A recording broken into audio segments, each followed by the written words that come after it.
السلام علیکم دوستوں، بسم اللہ الرحمن الرحیم۔ حضرت خالد بن ولید اور شیطان عورت کا واقعہ۔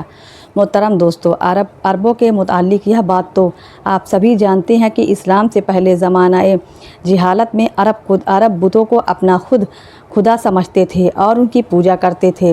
اس وقت ان کے 3 بڑے بت تھے جن کو وہ دیوتاؤں کا سردار مانتے تھے، جن کا نام تھا لات، منات اور عزا تھا۔ ان تینوں میں سے آج ہم سب کو عزا نامی دیوی کے متعلق بتائیں گے۔ عزا سردار دیویوں میں سے ایک تھی۔ مکہ اور طائف کے درمیانی راستے میں وادی نخلہ ہے اور اسی وادی میں ہی عزا کا مندر تھا۔ وادی نخلہ وہی جگہ ہے جہاں حضور پاک کی ملاقات جنوں کے ایک گروہ سے ہوئی تھی اور انہوں نے آپ کی دعوت پر اسلام قبول کیا تھا۔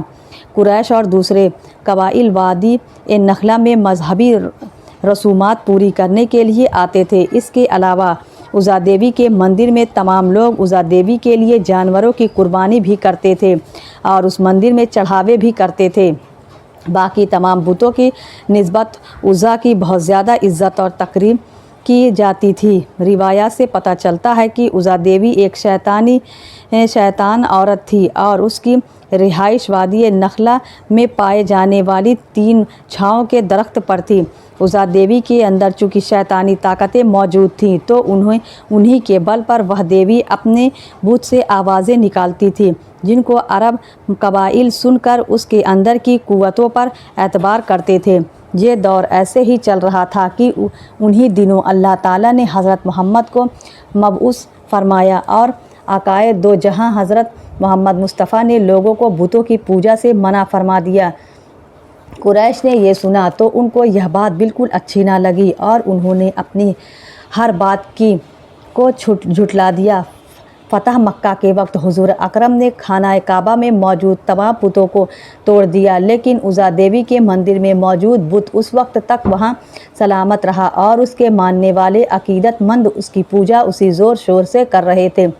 چنانچہ عزا دیوی کے بت کو توڑنے کے لیے حضور نے حضرت خالد بن ولید کو، جن کو سیف اللہ یعنی اللہ کی تلوار کا خطاب دیا جاتا ہے، منتخب کیا۔ حضرت خالد بن ولید 3 گھڑ سواروں کے ہمراہ ساتھی وادی نخلہ کی طرف روانہ ہوئے۔ حضرت خالد بن ولید اسلام کے سب سے بڑے سپہ سالار کی حیثیت سے بھی مشہور ہیں۔ حضرت خالد بن ولید نے 125 جنگوں میں بھی شکست نہیں کھائی۔ یہ حضرت خالد بن ولید ہی تھے جنہوں نے قیصر و کسریٰ جیسی بڑی سلطنتوں کو تباہ کر کے مدینہ جیسی چھوٹی ریاست کو عالمی ریاست کا درجہ دیا۔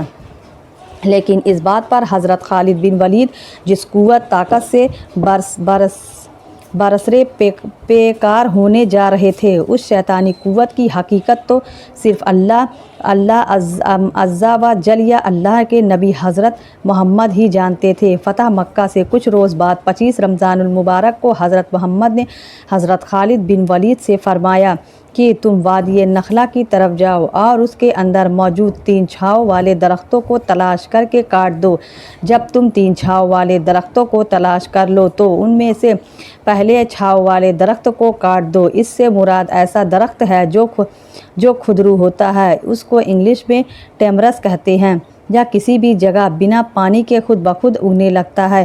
حضرت خالد بن ولید نے وادی نخلہ کی طرف رخت سفر باندھا اور وہاں 3 چھاؤں والے درختوں کو تلاش کر کے ان میں سے پہلے چھاؤں والے درخت کو کاٹ ڈالا۔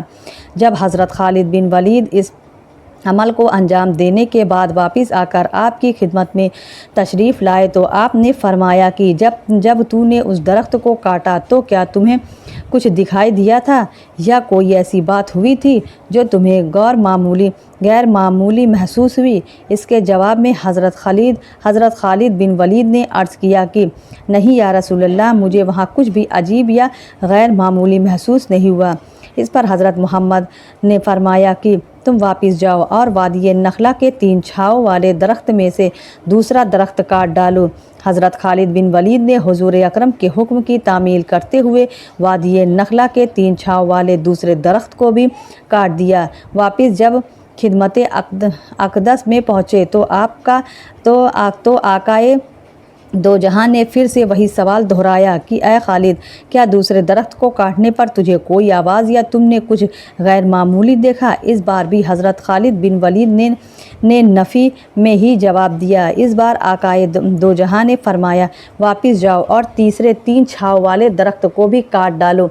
हज़रत खालिद बिन वलीद जब उस दरख्त को काटने के लिए वादी नखला में आए तो देखा कि एक बदसूरत शक्ल शैतान औरत वहीं खड़ी है, जिसने खौफनाक हालत में अपने बाल फैला रखे हैं और इंतहाई गुस्से की हालत में अपने दांत पीस रही है। इसके अलावा उस औरत के पीछे ही उज़ा देवी के मंदिर का मुहाफिज भी चला आ रहा है। उसका नाम दबिया बिन सलमान था।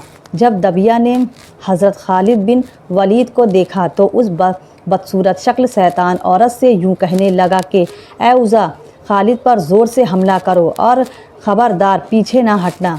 अपनी ओढ़नी उतार डाला, क्योंकि आज अगर तुमने खालिद पर हमला करके उसको कत्ल ना किया तो यह तुम्हें शदीद ज़िल्लत से दोचार कर देगा। हज़रत खालिद बिन वलीद ने जब यह सुना तो उज़ा से उस तरह मुखातिब हुए कि ऐ उज़ा, मैं तुझे पाक और मुक़द्दस नहीं मानता और मैं देख रहा हूँ कि अल्लाह ने तुझे ज़लील और रुस्वा कर दिया है।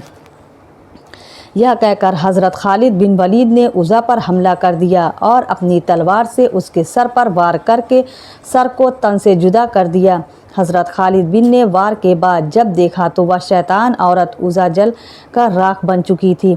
हज़रत खालिद बिन वलीद ने उसकी रिहाइश वाले 3 छाँव के दरख्त को भी काट डाला और देवी के मंदिर के मुहाफिज दबिया बिन सलमान को भी कत्ल कर दिया और इस तरह इस बुराई को हमेशा के जड़ से उखाड़ फेंका। इसके बाद जब हज़रत खालिद बिन वलीद आकाए दो जहां की खिदमत में हाजिर हुए और ये सारा वाक़या अब आपके सामने बयान किया तो आपने इस वाक़े को सुनने के बाद फरमाया कि ऐ खालिद, आइंदा अरबों में उज़ा ना होगी और ना उज़ा की इबादत की जाएगी। मोहतरम दोस्तों, हुजूर की पैदाइश पर जिन्नात की सरकशी कम हो गई। इमाम ज़ैनुल आबिदीन फरमाते हैं कि सबसे पहले हुजूर की नबुवत की ख़बर मदीने में इस तरह पहुंची कि मदीने की एक औरत से एक जिन्नात को इश्क था। वह परिंदे की शक्ल में औरत के घर की दीवार पर आकर बैठ जाता और मौका पाकर बुराई कर लेता। इत्तेफाकन चंद रोज़ तक उसका आना बंद हो गया। फिर अचानक एक दिन वह दीवार पर आ बैठा तो औरत ने पूछा, क्या बात है, इतने दिनों से कहाँ गायब थे? इस पर उस जिन्न ने कहा, अब मैं तुमसे रुखसत होता हूँ। अब तुम मुझसे मिलने की आइंदा उम्मीद न रखना, क्योंकि अब वह हस्ती ज़हूर पजीर हो गई है, जिसकी आमद पर हमारा इंसानों के घरों में रहना ममनू करार दे दिया गया है। इसके साथ ही ज़िना और बदकारी को भी हराम करार दे दिया है। हुजूर के हुक्म पर ज़मीन ने नाफरमान के पैर धंसा दिए। अब हुजूर ने मक्का मुअज़्ज़मा से हिजरत फरमा ली और गारे सौर में क़यामत फरमाया तो इनाम की लालच में सुराका नामी एक शख्स ने आपका ताक़ुब किया और गार के करीब पहुंचकर कहने लगा, ऐ मोहम्मद, अब आपको मुझसे कौन बचाएगा? हुजूर ने फरमाया, यकीनन अल्लाह ताला मेरी हिफाजत करेगा। इतने में जिब्राइल अलैहिस्सलाम हाजिर हुए और अर्ज़ किया, ऐ रसूल अल्लाह, अल्लाह ताला फरमाता है कि हमने ज़मीन को आपके मुताबिक कर दिया है, इसलिए आप जो चाहे ज़मीन को हुक्म दीजिए, ज़मीन आपके हुक्म की ताबेदार करेगी। चुनांचे हुजूर ने ज़मीन को हुक्म दिया कि वो सुराका को पकड़ ले, तो उसी वक्त ज़मीन ने सुराका के घोड़े के पांव पकड़ लिए और घुटनों तक उसके पास धंस गए। जब सुराका ज़मीन में धंस गया तो उसने ऐसी एड़ी चोटी का ज़ोर लगाया, मगर घोड़े ने हरकत ना की। आखिर मजबूर होकर अर्ज़ करने लगा, हुजूर, मुझे अमान दीजिए और इस मुसीबत से जान छुड़ाएं। मैं वापस चला जाऊंगा और किसी को आपके इस गार में ठहरने की खबर ना दूंगा। हुजूर ने फरमाया, ऐ ज़मीन, इसे छोड़ दे।